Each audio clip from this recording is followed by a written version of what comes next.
Normally, one of us says something stupid, but not this week. Hello, everybody. Welcome to the Cubist. My name is Bill Corey. I am the Cubist, and I am glad to be back finally. I feel like it's been forever since I've actually been on the show, and everybody else has been holding on the fort, but we are back. Mr. Patrick Hillier is here. Hello, Patrick. Hey. And our fantastic guest, Dominic Crapuchettes. And yes, I cleared how to pronounce the name with him before the show started. Hello, Dominic. How are you? Perfectly. Very good. Yay! Nice to be here. For those of you that do not know Dominic by name, what's wrong with you? But more importantly, he is the founder of North Star Games. And so we're going to talk a little bit tonight about the journey of what it takes to start as a fishing boat captain in Alaska and end up as the predominant name in party game design.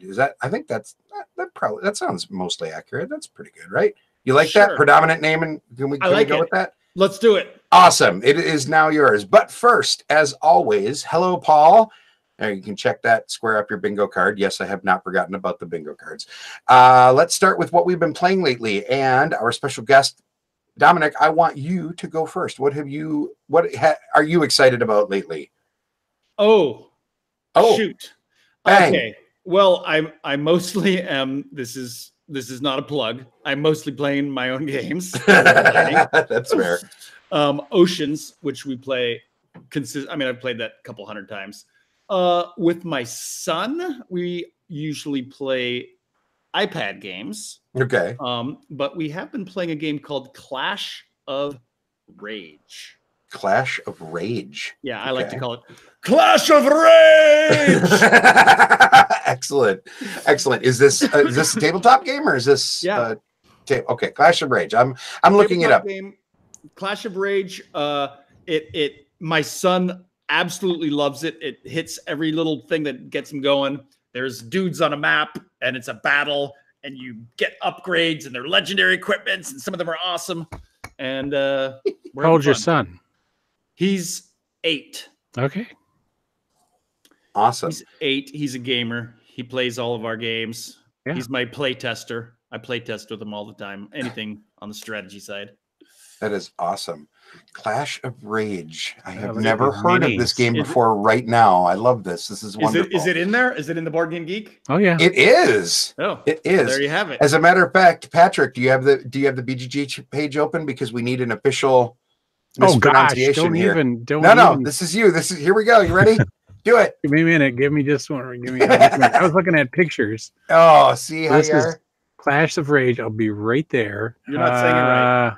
Hello, Mr. Clash of this is designed by Frédéric Gerard. Artist is Igor Poutine, and artist is Jean-Baptiste Reynaud. And the publisher is La Boudijou. What did you? I'm guessing, but we'll go with that. Yeah. Very cool.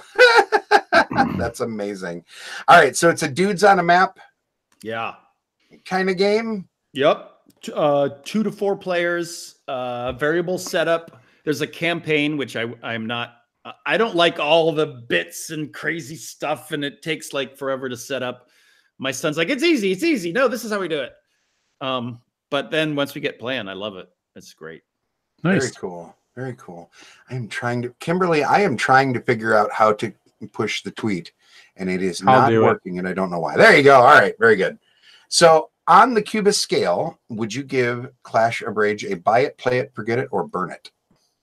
Buy it. Well, give me the options one more time. It's buy it, yeah. Play it, forget it, or burn it. I am gonna buy it. Okay, I'll say that. But it depends. It depends if you like dudes on a map, and it depends if you have an 8-year-old, to 14 to 20-year-old son. Gotcha. So if you're like boys in a basement battle games. Very cool. Right up your alley. You know what? And I think that it's funny. I have a rep for being kind of a dry Euro, cube pushing kind of dude. But it's fun every once in a while to play something like that, right? Where it's just all about kind of recapturing the excitement of just dudes on a map and chucking dice and stuff. And that's very cool. I think glorified Risk with nice pieces. There you go. There's nothing wrong with that. No, it's fun. Very cool. Very cool. Patrick, should I come back Go to ahead. you? No, I'm good. All right. Patrick, what have you been playing lately? I have been playing, and sandwiched in between my North Star Games pile is Architects of the West Kingdom. So I may have talked about this recently. I don't know if I did when I did my travels out west, and I finally bought my own copy, and I played this solo twice, which is one of the reasons I got it. So I buy games a lot because they have a solo option, because I have no friends that'll play games with me, and so this has a fun solo option. So it has a little robot that you play against, and so backing up a little bit. So this is a worker placement, and the twist is you have like 20 workers, and you're placing them into these areas, and you don't get them back until the other players send out their brute squad and they round them up and they put them in prison, and then you have to sort of pay to get them back. And that's sort of the worker placement twist. And so you'll get all your workers out, and the bot will occasionally round up your workers just like a normal player through the robot action. And so anyway, other than that, it plays just like the regular game. The robot just has a certain random number of cards that it does, where it'll take all the normal actions. And it's pretty solid. And then there's two levels of the bot. There's an easy level and there's a hard level. So I've played it a couple times with the normal level, and now I'm going to try it with the harder level. And then you have 4 or 5 different characters that you can play that all have special powers. So you might try it different times with the different characters, because they have different starting positions and different special powers to try it with. So it's quite a it's a pretty light to midweight Euro, and I'm not sure how many plays I'm going to get out of it, but I like it. It's definitely play it. Do you mean not many plays, period, or solo? Period. Okay. I think that jailing action is interesting, but over time, how interesting is that? How long term is that to it? Sure. Is the question. Gotcha. So on the scale, buy it, play it, forget it, or burn it. Play it. It's definitely play it. I've had a lot of fun playing it so far. It's just I'm not sure about how long, but nothing lasts forever with me. I have the attention span of a gnat. So well, okay, no, Mr. El Grande and Geekopolis and all the other. I mean, I'm looking. Yes, you're right. Your back shelf tells a much different story, sir. You're absolutely right. That it's all like old guy games. That's up there. old school. Those are my games. Look at that Can't Stop up there. I have that same edition of Can't Stop. That's the classic one. It is. Yes. The stop sign version is the only version. It's the one to get. There you go. All right, so it's a play it. I definitely play it. I mean, it's a lot of fun. It's a little bit of that's kind of a take that action. So you got to have the right crowd for a Euro. There's not many Euros that have that high of player interaction. Gotcha. So you got to take that with a grain of salt. But I was playing it with friends, and we had a lot of fun about it. So. Thank you, Kimberly. There you go. We can and we will, Kimberly. We always talk about Patrick's back shelf. Why do you think we have him on the show? There you go. All right, I want to talk about Black Sonata. This is a game published by Side Room Games, but originally web published. This was a game designed by John Keane a couple of years ago that has been a print and play on BGG for a long time, and it just had a successful Kickstarter and fulfilled within the last month or so. This is a solo-only game with the theme of trying to deduce who the Dark Lady from William Shakespeare's history was. The Dark Lady, I am not a super big Shakespeare nut, so I'm probably going to get some of this wrong. Feel free to correct me as much as you like. I'm already lost, so. The basic idea is that Shakespeare allegedly had a woman that was sort of his muse, and it has never been clearly identified who this woman was, but there is a list of women that could have potentially been her, if she even existed at all. And so in the game Black Sonata, you are trying to deduce who this woman is, and it is actually 2 puzzles to solve in one. The first thing is there is a hidden movement aspect where the Dark Lady is moving around this very simple map of London, and you have to track her down. And if you are in a location where you believe she is, you can spend your action to search for her there. Otherwise, your action is either move to another location or choose not to, or you can just pass, or sometimes you can use a special card. We'll come back to that. And if you find her, you gain a clue card. And this is where the second puzzle comes in. The second puzzle has, and I'm going to put up, let's see, we'll see if I can, I'll do a screen share here so you guys can see some of the clue cards here. One moment. Oh, I'm so good at stuff. Hold on a second. Everything is taking forever. There we go. Try that. All right. So if you look at this, this shows one of the women that might be the Dark Lady, Winifred Burbage. And she has these characteristics, or these are the 5 suits of women that could be the Dark Lady, and these are the 3 characteristics that she specifically has. And this tells you that if the Dark Lady, you get to see the suit of who the Dark Lady is. If she has this suit, she has 1 characteristic in common with this character.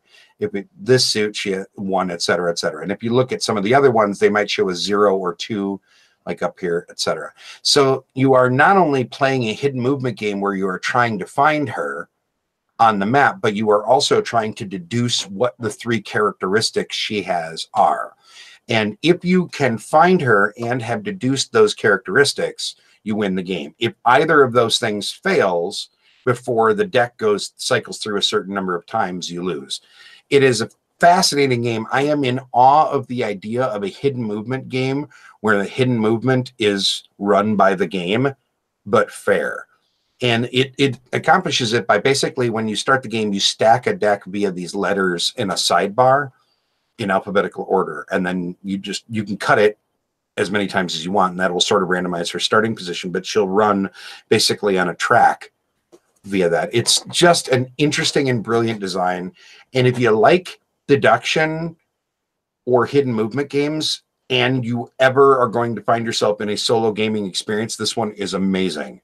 I strongly recommend it as a print and play, although I will say that the print and play of it is tough because the cards actually have holes in them. I'm not even going to try and explain that, but that's how you can figure out whether you found her or not. But it's very good. Seek it out if you are a solo gamer. Black Sonata, I will call it a buy it, but it's probably a print it, because I don't know if you can even get copies of it aside from the Kickstarter, but it's real good. It's real good. All right. Speaking of really good games, Dominic, you are the one of the 2 founders, the founder. Okay. But not one of the managing of North Star Games. Yeah. So let's start at the beginning. Why North Star? Like, where did that name come from? And this is just for the people. Leading question, isn't it? Yes, it is. Question. Yes. So I used to captain a fishing boat in Alaska, and North Star is a reference to my fishing days of the past. So I feel like you were a little flippant on that. So I'm just going to want to reiterate that, because I think you have one of the most interesting backstories in board gaming here. You started off captaining a fishing boat in Alaska, and now you run a board game company. That is true. I lived in California.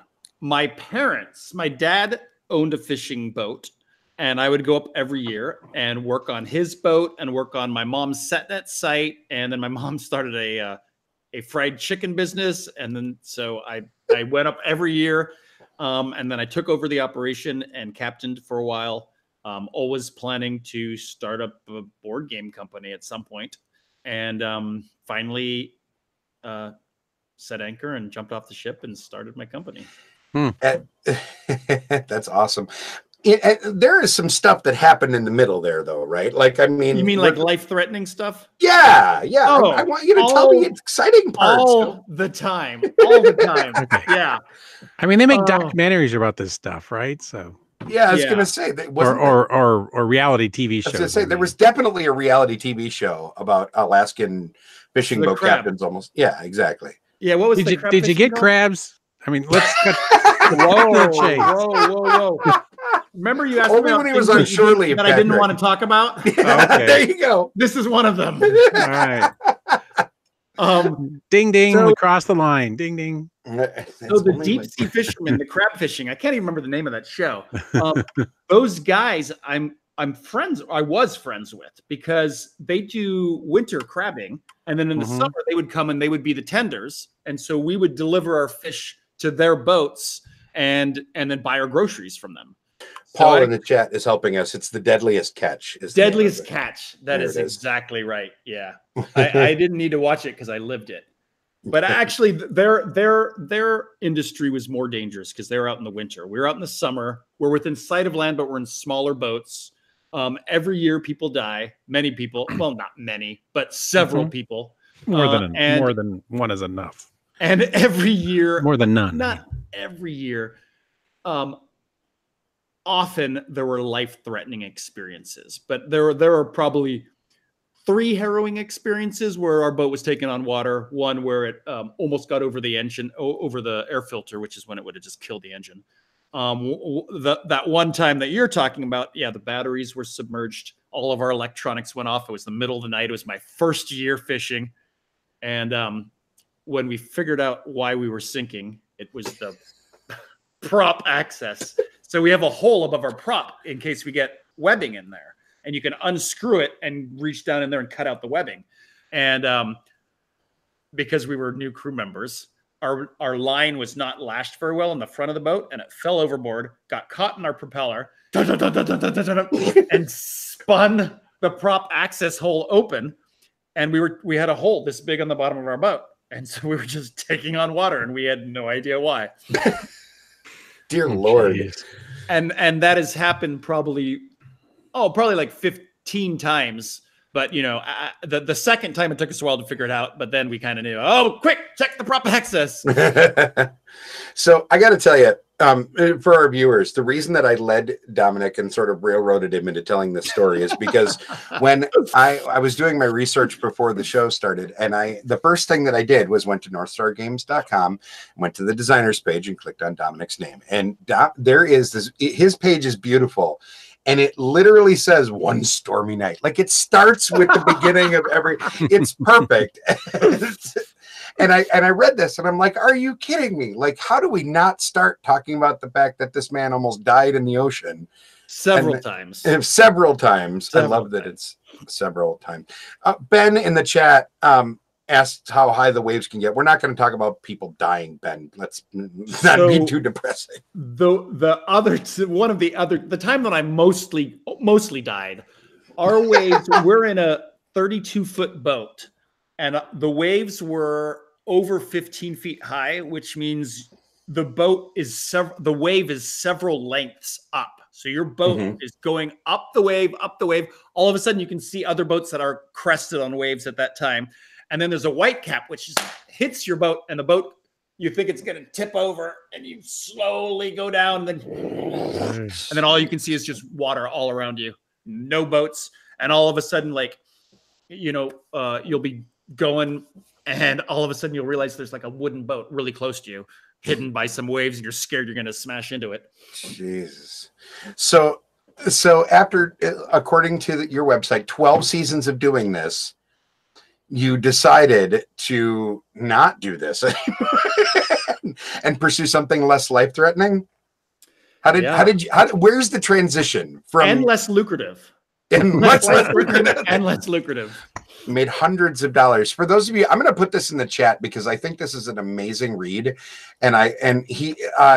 Dominic made a no crew died. I look at no crew died. Oh, that's no. Okay. No, people would die. About 10,000 people would come to this little town of Naknek every year, and I would say 2 to 3 or 4 would die every year. Usually falling off boats or boats sinking, or maybe more nefarious reasons. Who knows? Goodness gracious! So I just posted a link in the chat, folks, which is this wonderful geek list that Dominic created back in 2010, which is basically, it's called North Star Games. It all started on a sinking ship in Alaska, and it is very clever, sort of like the history leading up to 2010. And of course, a lot has happened since 2010. But if you want a really interesting read on what on some boots on the ground stories about what getting a board game company off the ground is like, it's a solid read. But for those people that aren't going to click through there because some folks are and it will never click a link. Cluzzle was the first one, and there are some amazing pictures associated with Cluzzle of a very young Dominic sitting on just a gigantic stack of games. So let's talk about that. And then at the very end, I love that you have your what was it? Your revenue for year by year at the bottom of this thing, and your revenue for 2003 was $400. So let's talk about the start of this. You start with Cluzzle for the people not familiar with it, and maybe anybody not familiar with you. You made your name on party games, right? Yes, that's where you guys started, including Cluzzle. Cluzzle was the first game, then Wits and Wagers, and then Say Anything. Those are two of the biggest, and then Evolution. I'd say those are the three biggest brands that of games that I've done. But Wits and Wagers is pushing 2 million copies, so that's a real big hit. Say Anything is I wouldn't say it's pushing 1 million, but it's maybe 800,000. So those are both real big hits, and then Evolution's about 200. The brand is about 200,000. See, and those are staggering numbers. I remember very early on in the board gaming, in the publishing, the boom, I guess we'll say it, from the late 90s on, when a 5,000 game print run was amazing and everybody was really excited. If you could move 5,000 copies of your game, you were doing something right. And you're talking about 2 million copies of games. How much do we blame Target for this? Oh, 100%. One of my favorite stories from this is the Target story.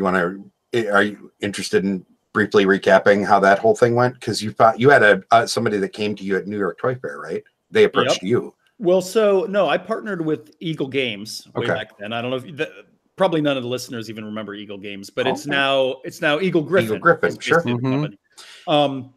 And they wanted to partner with us because we had games that they thought could go mass market, and so they set up a meeting with Target, and we flew up there, and it was a 30-minute meeting, and about 20 plus minutes was us just pitching our games, and then they talked about kind of the strategy games they had, and that guy at the end of that kind of like put his head down and he rubbed himself.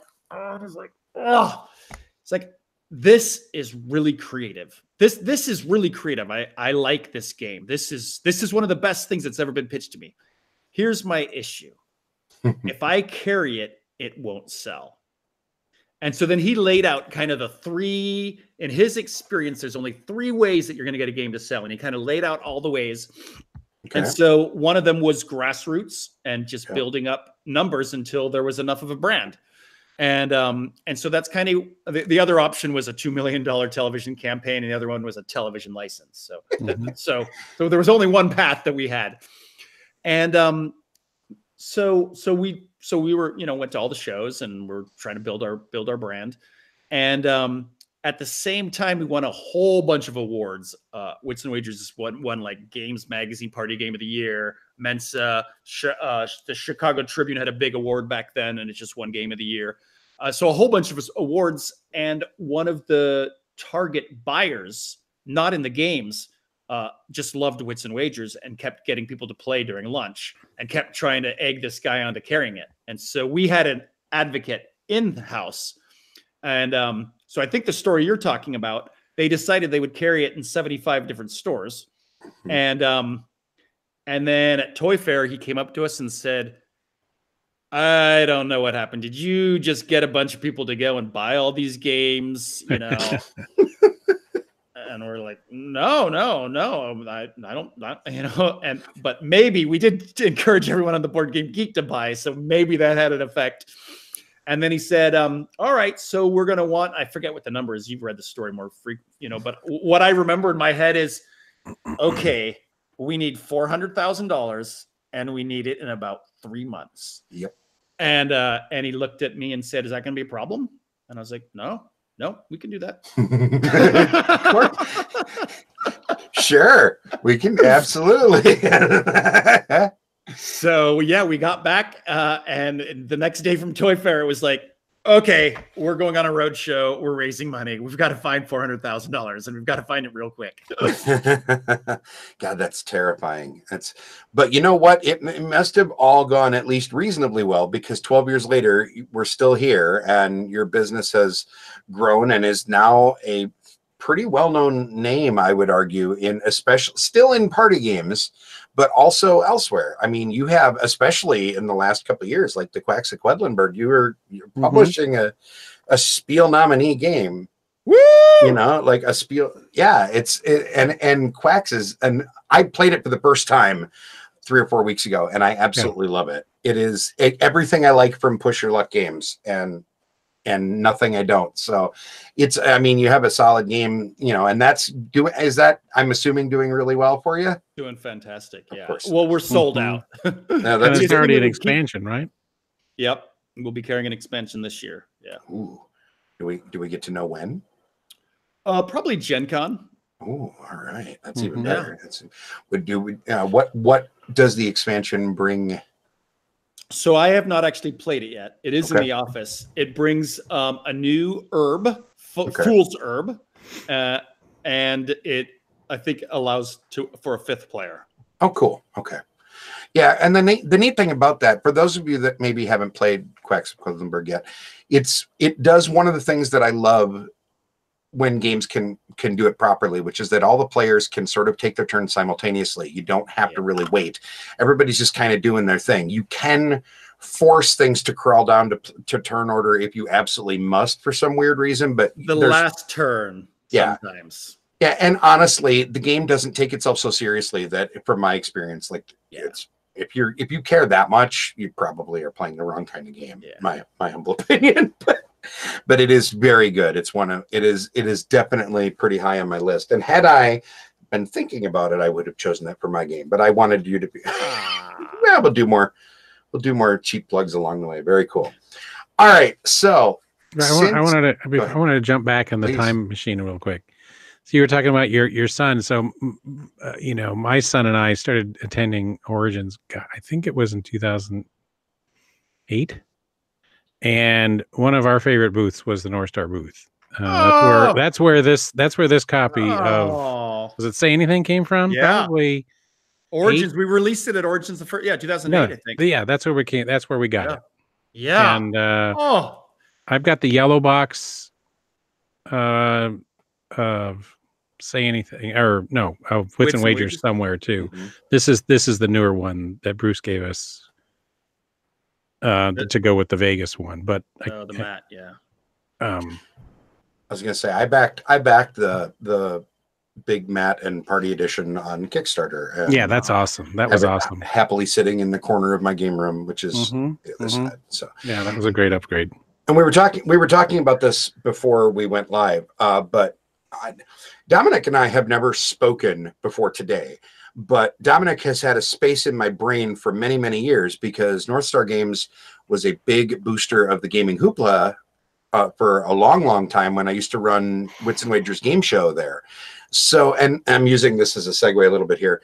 You have the game that seems to get game showified more often than any other game I'm aware of. Tom Bassel, I think it feels like, is the one that originally started pushing it, and then a whole bunch of people embraced it, including me. I built my own gigantic, I want to say it was like a 6-foot board with like Velcro dry erase things that you could stick onto it, so I could stick it on a wall. It was this crazy huge thing that is been long since destroyed. What is it like to have a game that the community turns into something more than it originally was? Does that make sense? I feel like I'm asking that weird, but yeah, no. Well, so actually I came up with the board game, with the game show format. So, did you? Okay. Yeah. So as we were trying to like get more people to play, we're like, oh, it's really tough, 4 people at a time. How can we get more people to play? So yeah, and it just turns out that the game show format is just great. It just works really well. So, and the team, the game works. I think Wits and Wagers is more fun in teams. So at 2 and 3. So to me, I think it really hits its stride at like 15 plus people. Mm-hmm. And 15 to 30 is my favorite, though we've stretched the like game shows up to 50. I've done it for hundreds. But I think its sweet spot is really like 20 people. Yep. The Gaming Hoopla, for those of you that are watching that maybe aren't familiar, is a convention I helped found back in the day that funds cancer research. It has changed charities a few times, but now it is part of the Hoopla Foundation, which is its own nonprofit. And when I ran the game shows for that, the way that I would do it is I would sell chips. So you'd play legit for rounds 1 through 6. And on round 7, I would just literally find out how many chips the team that was winning had, and then offer to sell chips for real money to all the other teams. So that way they could get up. And I would just raise a ton of money that way. Oh my God, that's awesome. Now that I've never heard. Yep. That's a great story. Yeah, that was how we always raised a bunch of money. So I would charge, I think it was $2 per person, no matter how many people were playing on the team, just to play. And then I would just sell chips for however much money I could get people to give me for them. So that way on question 7, everybody could bet or whatever. And it was, we always did. It would end up just being this crazy people throwing dollars at me like I was dancing on a pole, but whatever. Totally. We always had a good time with it. So, and did that inspire the Vegas edition and the big mat? Like, is that where that headed? Because like, it feels like the Vegas edition almost goes back to the roots of the original game, right? So yeah, that was going to be an expansion that I wanted to come out with. And we first came out with questions because everyone is saying we want more questions, and that was probably the biggest flop that we've ever released was the questions.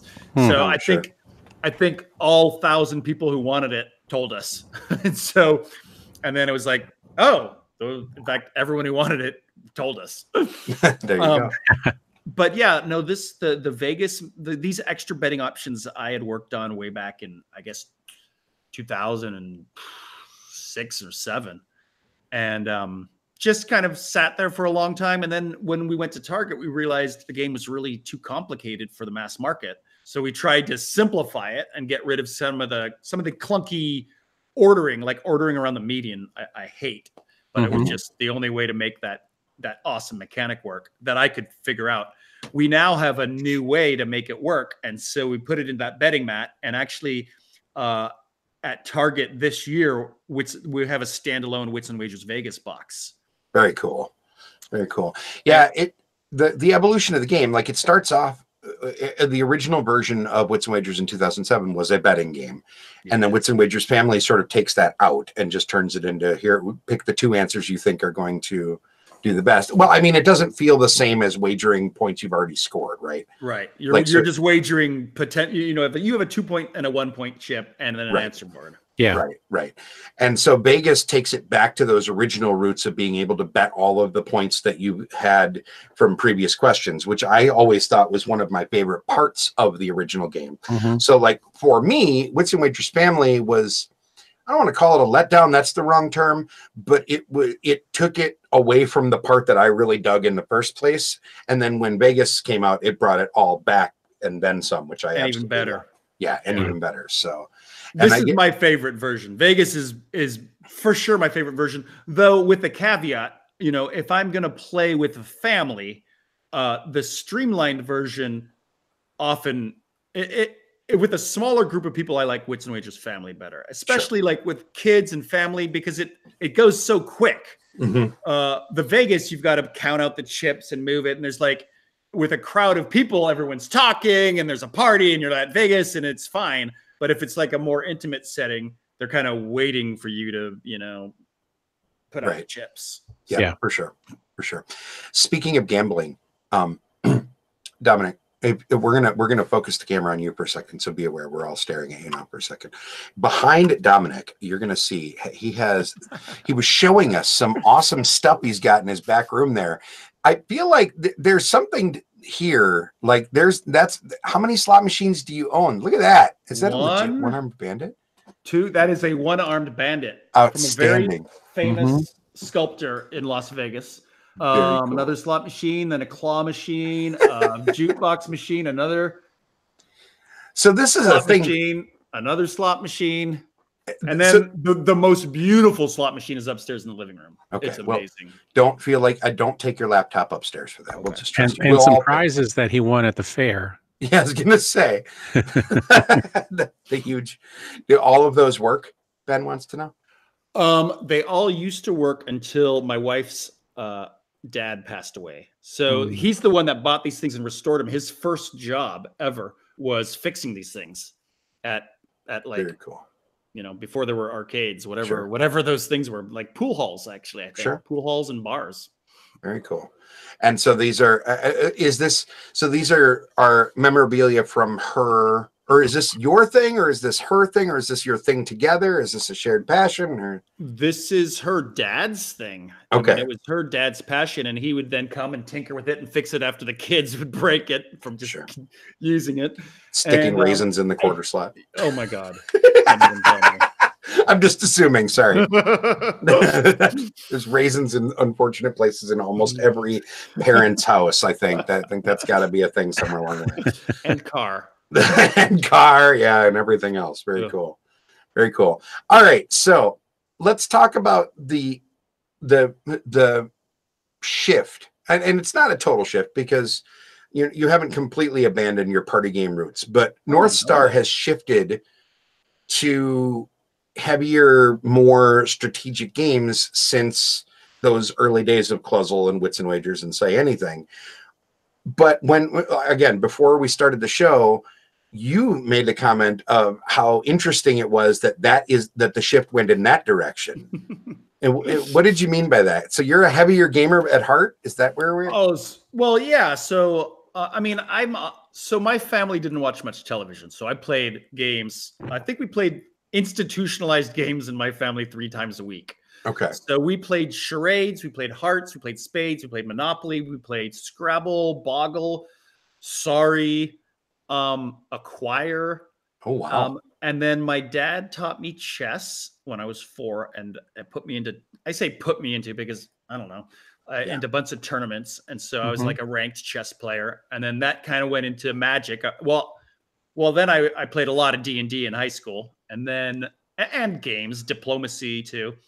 And then pro Magic when I was in college. So for about 5 years, I was on the pro circuit. So I mostly was designing strategy games and then did my research and found out what you just said earlier. A good game would sell about 5,000 copies. Yeah. Mm-hmm. And I had spent about over 1,000 hours on that one game over there that I wrote about. Mm-hmm. And I was like, my hourly wage is below minimum wage. I'm like, that doesn't make sense. Like, I need a different way to earn money. It's the saying that I have heard a number of game publishers use over the years is that the best way to make a buck in board games is to start with $100 because your profit margin is never going to be, you're never going to get rich in this business. And that obviously there are exceptions to that rule. There are a few gamers that have done just fine, but so you decided that financially it just made more sense to go with things that would be easier to mass market. Is that a fair way to state that? Yeah. Well, and I thought there was a little bit of space there because previous to us going into Target, I would say most of the games at Target in the mass market were either tried and true kind of like parlor games, which I think are good. So charades, Taboo, I mean, just Pictionary, Balderdash, those I consider very good games. And then there was Hollywood licenses, and basically those were horrible games that were given as gifts and really not enjoyed as games. And we thought there was a space there to take all of kind of what was being learned through the Spiel des Jahres and all the kind of what I thought was the board game renaissance that was taking place, and then take that type of meticulous care and bring it to the mass market, to party games. And so that was kind of an angle that we thought there was an opportunity for us to do that. Very cool. So then what caused the shift back from party? Was it just that you had the capital to be able to risk a little more because everything was amazing, or is this like where you always wanted things to end up? Or? Oh yeah. Well, I love my party games too, but my passion was at the time when I started it more in the strategy games. But I mean, I love party games, and I really just love all the different ways that a game can get a group of people to interact, from strategy to party to everything in between, to the the social deduction games. Sure. So. A question went around on Twitter earlier today about what causes people to disengage from games. This is going to sound like a tangent, but I promise I'm going somewhere with it. And my response was, if I am sitting at a table, I am there for the people and the game, but mostly to hang out with my friends and spend time together working on a thing. And that's the thing that party games are always going to excel at compared to heavier strategy games, I think, is that party games rely and insist on everybody interacting together. And I think the games that you have been publishing through North Star exemplify that perfectly. Like, I mean, from Wits and Wagers and whatever. I've never played Cluzzle, but Crappy Birthday, I've definitely played a few times. I have questions about that name. I'm just throwing that out there. Can I tell you a Crappy Birthday story? Please do. So I got Crappy Birthday as a present. Was it a birthday present? It was a birthday present. Outstanding. That's the only way. That's what we wanted. I know that. And my copy that I got was misprinted, and like half the cards were like blurry. And so it was a crappy copy of Did you call the company and I get did. like a and replacement? They sent me a replacement. But I just thought it was ironic that a crappy copy of Crappy Birthday was crappy. So. Outstanding. Yeah, no, so how was the customer service of that company? I'm just curious. It was just fine. Okay. Just fine. It was crappy. It was solid C plus. Yeah, no, there you go. So, all right, be honest. Is that so? You didn't design Crappy Birthday. I'm on the page for Crappy Birthday right now. You didn't design this game. Please tell me you had something to do with the name of it, right? Like there has to be a little bit of a pun there, right? I wish. No. All right. Oh, it's a crapshoot. No, actually, oh boy. The story is even weirder. I did design this game. As Happy Birthday. Okay. And then it got pitched to us as Crappy Birthday with a couple other added things. And I liked the name Crappy Birthday. I was like, oh, that's good. And so I licensed the game, and then I put all the pictures and everything we did, and we came up with. And so really, I designed the game for, you might remember this, Gift Trap. Do you remember? Oh God, yes. I do remember Gift Trap. So Nick, who designed that game and started that company, was a friend. We were like, board game entrepreneurs hanging out together. Sure. And I told him I thought the game was too complicated, and so I stayed up a couple nights, because when I start designing a game, I can't get any sleep, and so I'm thinking about it, and that's what I came up with, and I was like, here, this is what I think you should do, and he's like, nah, no one would want that, and so. Then the game got pitched to me with that, and it had a couple other mechanics which were kind of getting in the way. And so I licensed a game that I had already designed because I liked the name. I wanted there to be a pun in there, but I approve. That's all good. My story's not as good as the real story. You know what? Isn't that usually how it goes? That is often, I feel like, how this works. That's very cool. People did want me to name Wits and Wagers Crapshoot Trivia. We could have the whole crap line. That's our crap games. Oh boy. Sorry. We apologize ahead of time for our sometimes juvenile sense of humor, sir. All right. So you've been shifting, maybe not shifting away from, but moving forward with more strategy games since then. And this is like you said, obviously where you started off at. Evolution was the first is that fair to say? Is it the first strategy game? Well, Clubs was the first kind of foray, and it was light strategy. It was like family strategy. Evolution is the first straight up hobby game. No one wants it but hobby. Okay. And there's a story behind Evolution, right? Like it comes from, is it a Russian biologist? There you go. Yes. I love the idea that there is a Russian biologist that was like, we need to make a game about evolution, and you are the one that brought it to life. That's very cool.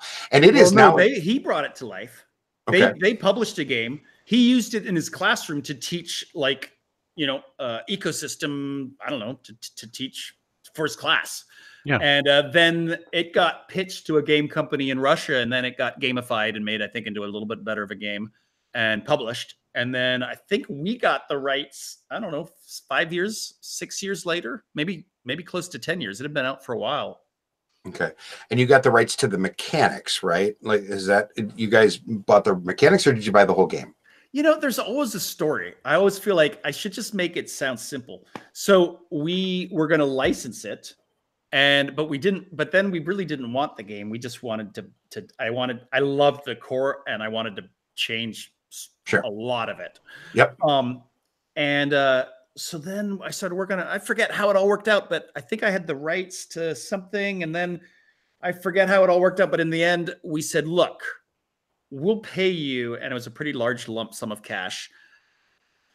And you can have your game back. And we'll just design a game with the mechanics. And so we basically bought the sole rights to build upon their mechanics. And then they're licensing our game now, and they're selling it in 10 different countries.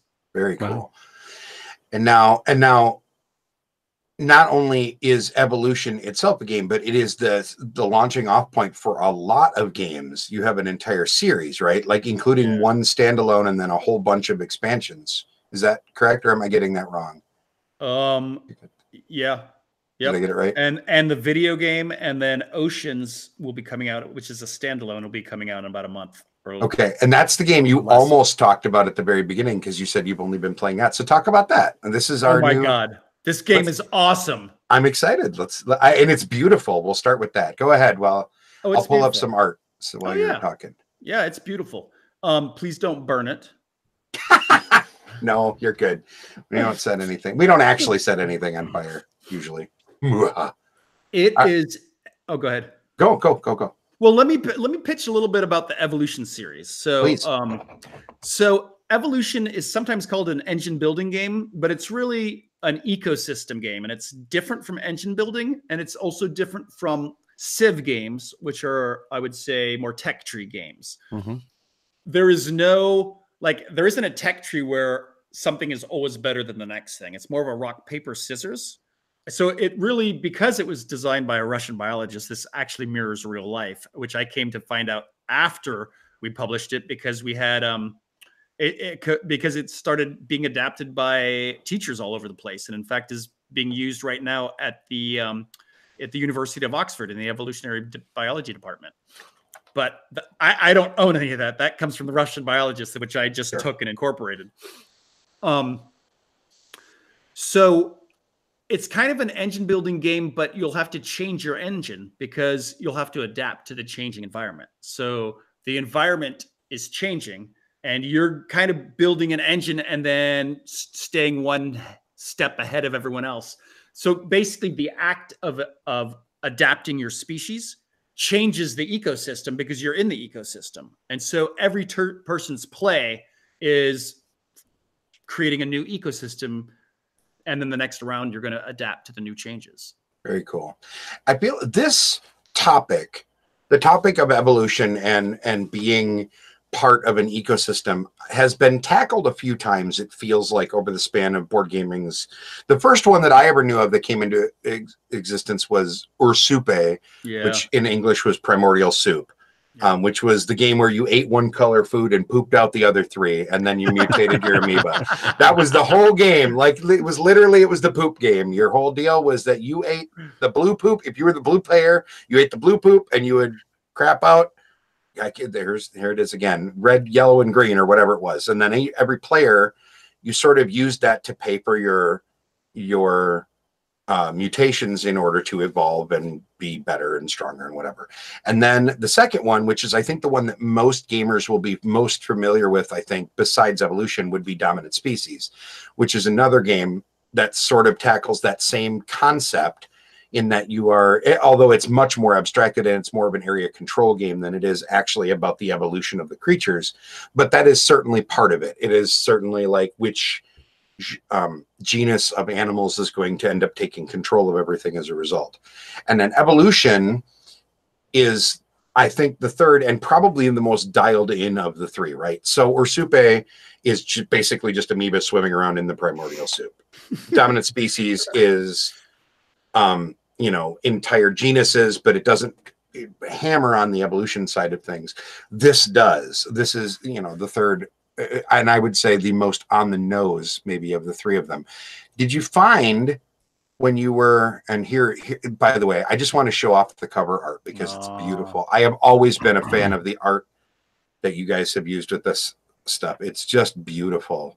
I'm a big fan of super colorful art anyway. So yeah. Did you find that when this was coming forward, did you get any pushback on the whole evolution thing? I don't want to dive too far down this, but was that a significant hurdle for you, or?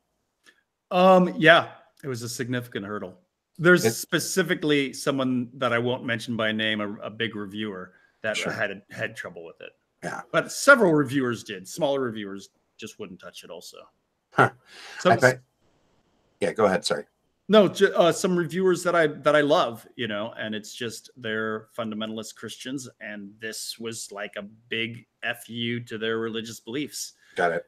It wasn't intended that way at all. Sure. But that, you know, to them, that's what it is. Yeah, there's something of a false dichotomy, I think, between the idea that somehow being creationism and evolution have to be on opposite ends of the spectrum. I don't believe that at all. I think that there's a happy medium between the two. I was just curious to see whether that was something that has been a struggle for the game. But I'll tell you right now, based on its entry on BGG, the game is just fine. Because, I mean, evolution is sitting comfortably. Where is it ranked? 363 overall? That's pretty darn good. Pretty darn good, yeah. Yeah, you can't really complain about having a top 500 game. No, and climate is the one that the BGG likes more. So click on the re-implemented by Evolution Climate. Okay. That one's ranked a little higher. Look at that. So that's, I mean, that's even better. Now you have a 231. Look at that. See, you got two of them in the top 500. That's beautiful. So what is the difference between Evolution and Evolution Climate? Like, whereas it's a re-implement, is it just a second edition? Climate. Thanks. I puzzled that out. I meant mechanically. Like, is it the same game but just adding another mechanic, or is it a reboot with streamlined other things? Not streamlined. No. So it's more full. It's got more rules. So the opposite is streamlined, whatever that word is. Okay, sure. So in Evolution, there are two threats. There's starvation with a limited food supply, and there's predators. And you can evolve to become predators, in which case you cannot eat the plant food. You only eat the other species. In Climate, the third threat is the climate. And so there's there's a climate track, and when you put in your food cards, which is how much food there will be every round, there's also icons which will drive the weather warmer or colder, and it can go all the way down to an ice age and all the way up to like a scorched earth. And then there are an extra 6 traits, 3 which focus on protection from the cold and 3 which focus on protection from the heat. And then it's the same game. So you didn't have enough controversy talking about Evolution in the original version. You needed to see if you could piss off the climate change deniers while you're at it. Is Evolution Flat Earth going to be the next one? That's all I want. No? All right.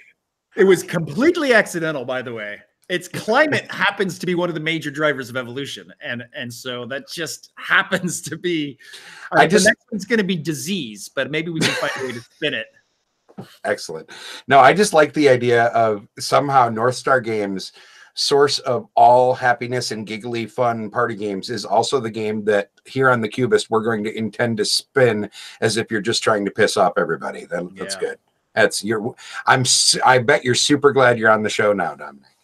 You know what? I think the next one's going to be disease, God's disease to kill homosexuals. Oh boy. There we go.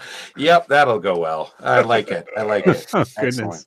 All right. Well, now that we are completely off the rails, courtesy of me being an idiot, very cool. So talk quickly about Oceans, because I want you to get a cheap plug in here. It's the game that you originally were going to talk about when we started the show, and then we ended up talking about Clash of Rage. Tell me about Oceans. Oceans is takes the same ecosystem world where there's no dominant play, and you have to adapt to the changing ecosystem. We removed some of the harsh. So when I designed Evolution, I really was trying to bridge two worlds. I was trying to bridge Ameritrash, Boys in a Basement, fighting games, and peaceful Euro games, resource management games. Sure. And you really can play the game in either way. You can really just kind of like play defensively and mind your own business, or you can play really aggressively and get up in people's face. And if you play real aggressive, it's more of a chaotic game and you're like rolling dice and taking chances. And if you play defensively, you can kind of really control your destiny. One problem is that the carnivores can really kick you in the face. So I'd say the one problem that Evolution has is there's a lot of skill packed into this little game, which isn't evident right off the bat. And so when you come into this game, you're just at a disadvantage, and it's against anybody that's played it before. Yeah, and it's likely you'll just get kicked in the face because you won't quite get the nuances of how to protect yourself and how to play. And so that first experience can be really extremely off-putting for people who aren't willing to kind of take the time to get their head underneath the engine and really figure out how the game works. And so I tried to make the same interactivity with this game, but with less punitive, like the attacks are less punitive to your position.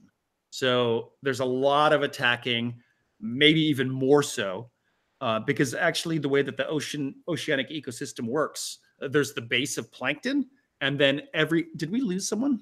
No, I just changed. I'm screen sharing the artwork of oceans because I think it's gorgeous. Oh, it is. And I want people to see it. So. Oh, yeah. Oh, cool. Thank you. You're welcome. I think it's pretty. So after plankton, every single fish, every species in the ocean is a carnivore, and they just eat smaller fish, bigger fish, all the way up until you get to these big, huge filter feeders that just scoop up, plankton and scoop up krill. And so we basically took the science, and one of the game designers is a professor of biology. And so there's a lot more attacking, but it's just less punitive to your position. So this takes the same kind of ecosystem world and makes it very interactive, in fact, more interactive. And we did something that I think is really cool with this game, which is made a very modular way to learn the game and get involved with it. There's the core oceanic surface cards, we call them. And there's an ecosystem that takes place around the reef with the surface cards. And there's only 12 cards. And these 12 were designed because there are so many synergies and they work together in so many interesting ways. And so you can play the whole game with just the surface cards. Then there are some scenario cards, which are like oceanic currents, which change the whole structure of the game. There's about 24 of these cards. And then, and this represents what we call the known world. So like the known scientific world, which is at the surface of the ocean. And then there's a deck of 100 unique traits. And this represents the unknown world. And so what we wanted is that to drive kind of that long-term sense of discovery, of finding something new and figuring out how it interacts with the ecosystem. And so all three of these components can be played separately if you want to teach someone new to the game, or if you want to teach people who are not really into heavy games, or the whole game itself is just all three of these things put together. Very cool. So it's a tiered learning system built into the game, so that way you can start off easy and then work your way in, but still feel like you're getting a complete game from the beginning. Very cool. Yeah, I would say Nick Bentley architected the game, and he's a designer of two-player abstracts, and he's a very, very good designer, and actually quite well known for two-player abstracts. And so it actually, the core with just the surface traits, just 12 traits, is a really good two-player game. Highly recommended as a two-player game. And then the full experience is going to be what definitely the board game geekers like by far. Very cool. So, and this is coming when? This is not out yet, right? Like this doesn't exist yet. Well, so no, it doesn't. I mean, the prototype does. We're on beta V4 and it's open to outside playtesters. Okay. We actually had over 1,300 people sign up to play test the game. And so I had to kind of figure out how we were going to manage that and kind of rein it in a little bit. But we're on beta. We're on the 4th version now for outside playtesting, which I just posted like a week ago. Very cool. And then the Kickstarter is going to happen, it looks like, at the end of the month? Yep. Kickstarter is going to happen at the end of the month. Yep. I don't think we've announced the exact date yet, so I'm going to have to stay quiet. I'm just going to assume it's for my birthday. Thank you, Dominic. When's your birthday? March 28th, at the end of the month. I'm ready. Yes. See, there it is. It will be live on your birthday. Outstanding. And happy birthday to me. Maybe I will, because by that time, Granite Game Summit will be over. So maybe I can redirect Bill's birthday bash to your Kickstarter just for fun for a week. Then. There you go. We'll do that. So, all right. And one last thing I want to talk about really fast. And then we're going to go to our final segment of the evening, which we haven't warned you about. You have the Evolution video game exists now. So Evolution exists as an app / a Steam game as of right now, right? Yeah. And you guys are giving away a bunch of copies of the base game as a result. Yes. Oh, yep. Yes. So tell us about that. So we started about 5 years ago and wanted to create kind of a best in class for board game conversions. And I think we've done it. And so we wanted to start with a splash. And you can download the app on iOS or Android for free. And you can go through the learning tutorial and you can go through, I think, 8 levels of the campaign. And you can play 1 online game a day for free. And if you play 1 online game in a specific any given day, today, play 1 online game today, you're entered into raffle and 10 people will win a copy of the $40 board game. And that's 10 people every day. Every day for 100 days. For 100 days. 1,000 board games. Wow. You're going to give away 1,000 copies of your game. Yeah. So if anything that we've talked about sounds interesting to you out there in YouTube land, go download the free app. Like, I mean, you can also buy it on Steam. I think I recall seeing it pop 15. Up on the Steam, for 15 or whatever. But go check it out on the app. If you have an iOS or Android device, go check it out on your app and see if you like it. I mean, it's been in, you said, development for 5 years now. Well, 4 years. 4 years. We first had to raise some money and then we had to hire someone. Sure. Know how that goes. Very good. All right, so go check it out. There's your cheap plug. I like it. And It's good. It's worth checking out. I'm ready. All right, Patrick is in charge of our final segment of every show. This is called Rapid Fire. Dominic, we didn't warn you about this because it's more fun when we don't warn people. Patrick, would you like to explain Rapid Fire to our special guest? So Rapid Fire is going to be 5 questions, and you may not pause or read the question back to me or or ah. You just kind of blurt out the first thing that comes to your mind. And you may not use the same answer for this, every question. And that's about it. Okay. Are you ready for Rapid Fire? Poop. I'll take that as a yes. Bill. That's for you. There you go. I like it.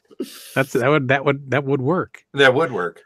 All right. Question number 1. Name the most broken Magic card that you owned. Balance. Yep. That's a good answer because I don't know anything about Magic. I'll name watch for that. A game with fish in it. Happy Salmon. that wasn't even planned, and that was perfect. Name a constellation. Bonus points if it has North Star in it. The pan. The pan? The Big Dipper. The little Big Dipper. Yes. The iron skillet. That's the I think it actually points to the North Star. I don't think it does. Which is the Little Dipper. Yes. Yes, it does. Oh boy. Name a great non-party game. I can't think. Clash of Rage. Name your favorite say anything answer you've heard over the years. Oh my God. All right. I can't over the air. No way. All right. Name your second favorite. Second favorite. My second favorite is a picture of a private part. Whoa, That'll work. I can't. I don't know why I'm surprised by that, but anytime you give people dry erase things, it always ends up genitalia. Almost always results. At least Bachelor for my party, lots of alcohol. Yeah. And you know who drew it? The artist to Evolution. Even better. She was at my bachelor party. Outstanding. It was drawn very well. Yes, it was drawn extremely well. It burned into my head. Oh boy. Dominic, if people wanted to find out more about North Star Games and the excellent games that you make, where would you send them online?